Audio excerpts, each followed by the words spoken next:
राज्य प्रदूषण नियंत्रण बोर्डर 42तम प्रतिष्ठा दिवस।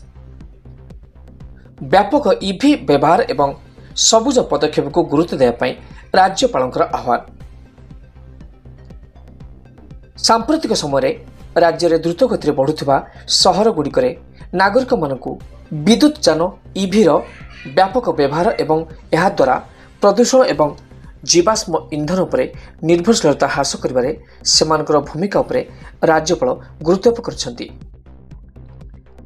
सोमवार दिन भुवनेश्वर ठारे राज्य प्रदूषण नियंत्रण बोर्डर 42तम प्रतिष्ठा दिवस समारोह में मुख्य अतिथि भाव जोगदे राज्यपाल यह कहछन्ति।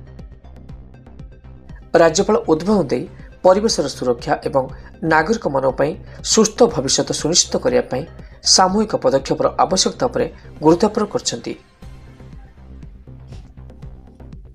डॉक्टर कंभम पाटी मध्य कहछन जे राजभवन सरकारी कारकेड को ईवी रे रूपांतरित करा जायछि, जहा कार्बन को उल्लेखनीय भाव ह्रास करछि एवं अन्य मानक अनुसरण करने यह एक उदाहरण सृष्टि कर।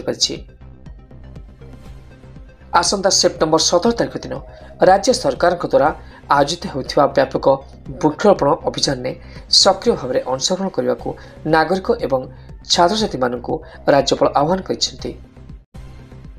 यह अभियान द्वारा सबुज आवरण विस्तार होगा सहित वायु गुणवत्ता उन्नत होबारे एवं जलवायु परिवर्तन प्रभाव को ह्रास करिबारे सहायता करिब बोली राज्यपाल तांको वक्तव्य छଳରେ କହିଛନ୍ତି।